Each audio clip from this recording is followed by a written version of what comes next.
Hey guys, Ron here, and I gotta say, you guys really like it when I talk about the Pokemon I've used in various playthroughs. I mean, the Pokemon Teams video I released a couple of years ago is still watched by a ton of people each day, so I would be a moron to not give you guys more of what you want. Now, while I don't have eternal life or unlimited riches to give y'all, I do have all the Pokemon I've trained since the previous video came out. So here are the teams I've gone through countless battles with over the last 3 years. And since these are recent playthroughs, the relationships I've built with these Pokemon are still fresh and memorable.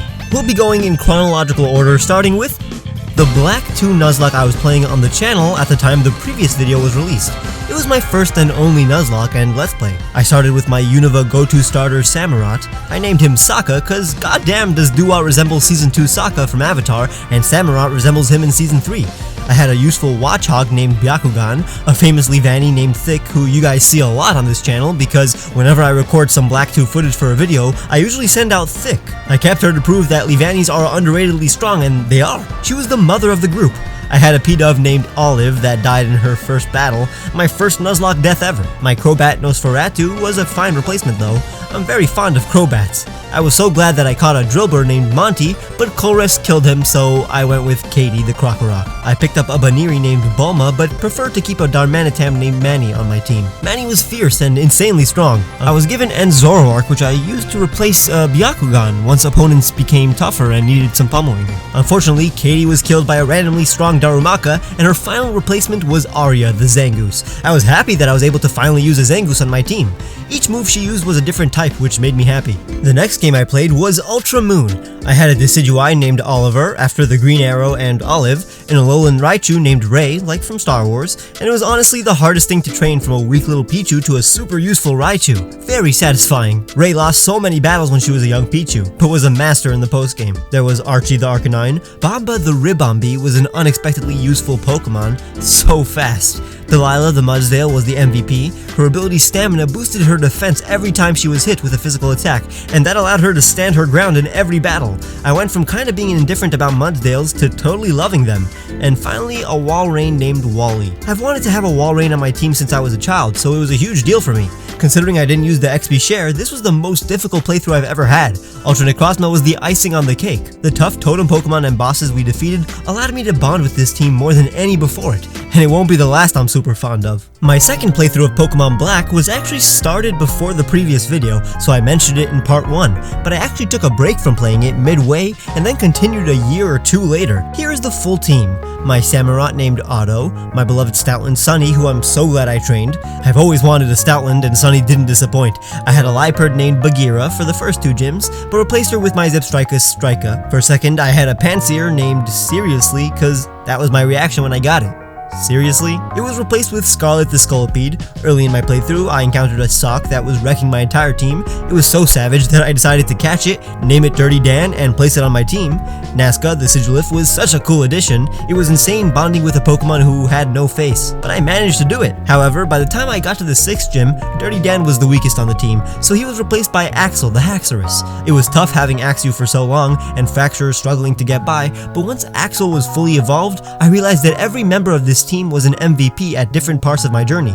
That was the coolest to realize. Usually I have 1 or 2 Pokemon that deal the most damage, but every Mon in this party was useful in some way. This, along with the adventure-filled postgame of Pokemon Black, allowed me to bond with my Black party for so long. I really loved Pokemon Black. After I played Pokemon Black for the second time, I thought it was finally time to play Pokemon X for the second time since I played it in 2013.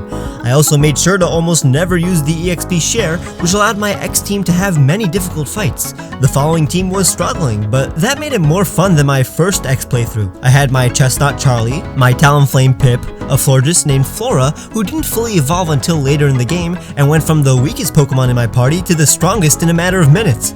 Jet the Blastoise was finally my first time using a Blastoise. This guy was a dude. He would withstand anything. I finally used an Absol after admiring this Pokemon for many years. I named him Knight. He went from the strongest Pokemon on my team when I first caught him to the one struggling the most by the end, but when he was winning, it was glorious. And the final member also went through changes. My female Hippowdon, Hip Hop.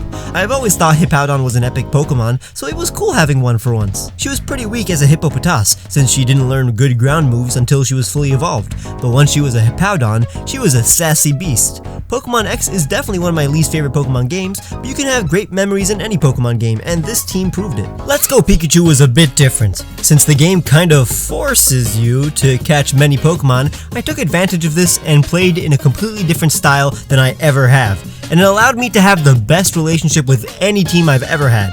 Not only that, but it gave me the ability to bond with 2 separate teams that I would swap out. I caught and used a bunch of Pokemon, but my set party for team number 1 was Venusaur, who was a perfect Pokemon, and I enjoyed watching him hop.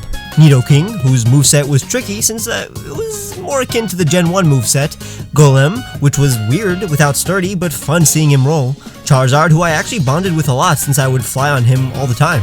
Machamp, who I was so glad I could finally train, and the MVP, Alakazam, cause damn is Alakazam like the most useful Gen 1 Pokemon. But with all the poison types everywhere, he was the only one that could go toe-to-toe with Mewtwo in Cerulean Cave. Since the game was super easy and my party would get over-leveled quickly, I decided to have a secondary team to switch out so my main team wouldn't become even more over-leveled once they hit a certain level after each gym. My Pikachu is actually part of my secondary team. I had both a Kingler and a Golduck, one's a physical attacker and the other a special attacker. They complemented each other so well that I felt like they were best friends on a tag team. It was very fun deciding which to use whenever I needed a water type in battle. I used a Dodrio in the post-game of Emerald when I was a child and remembered how badass it was, so I added a Dodrio in my secondary team, and yeah, he was invincible. Dodrio is one of the most fun Pokemon to use, so many moves with dynamic outcomes like Tri-Attack. In the Kanto games, it's actually better than Pidgeot and Fearow in my opinion. Tauros is here too, the powerhouse who would only be chosen when all else fails, but the MVP was definitely Rapidash. The ride and following mechanics in this game really helped make the relationships I formed with both teams even more special. I bonded with the Pokemon in this game more than any other. With Heart Gold, I decided to do something a little bit silly with the nicknames. I named all of my Pokemon after characters from the Avatar franchise.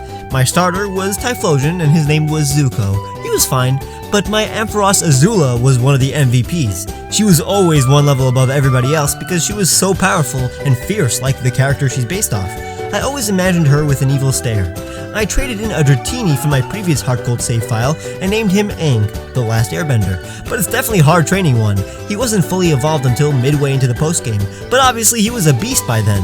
I had a Crobat named Milo, and this is like the 6th Crobat I've used. It's definitely the Pokemon I tend to have on my teams the most. Vaporeon though was a pleasure to have. It's my favorite evolution and I've always wanted one. I was scared that my love for it would be ruined if it didn't meet my high expectations, but Paku the Vaporeon was one of the most valuable players. I definitely love Vaporeon even more now.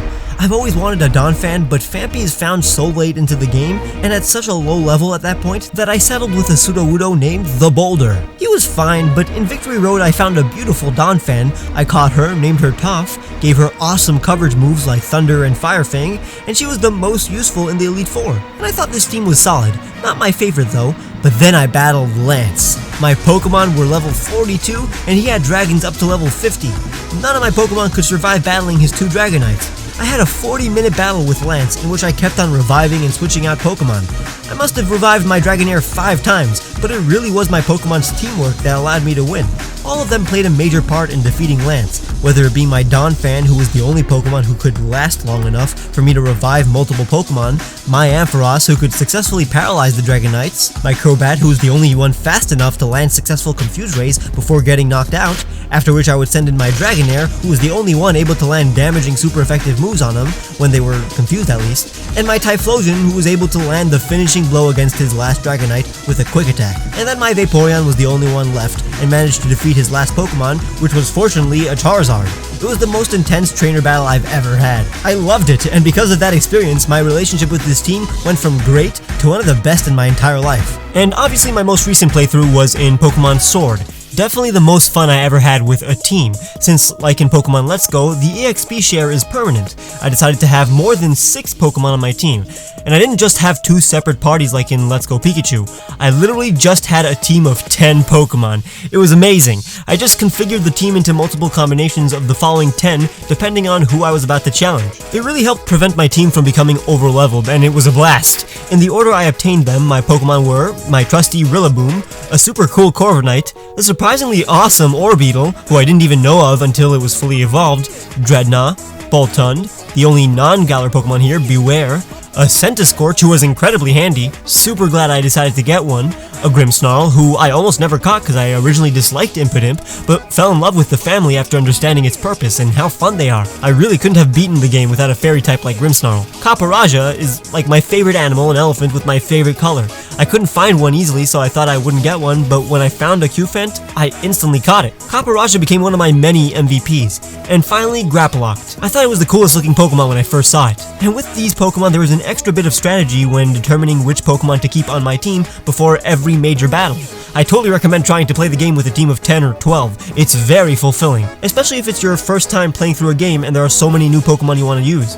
These games allow you to do that with the EXP share and wireless box system. So thank you for watching, and make sure to like if you enjoyed and subscribe if you haven't already. Make sure to watch my previous video and check the description for the t-shirts I made, and maybe even consider becoming a patron to get cool rewards like seeing my videos days early or discounts on the shirts. Or just click the join button and become a member. Make sure to follow me on Twitter and now Instagram, and I'll see you guys very soon.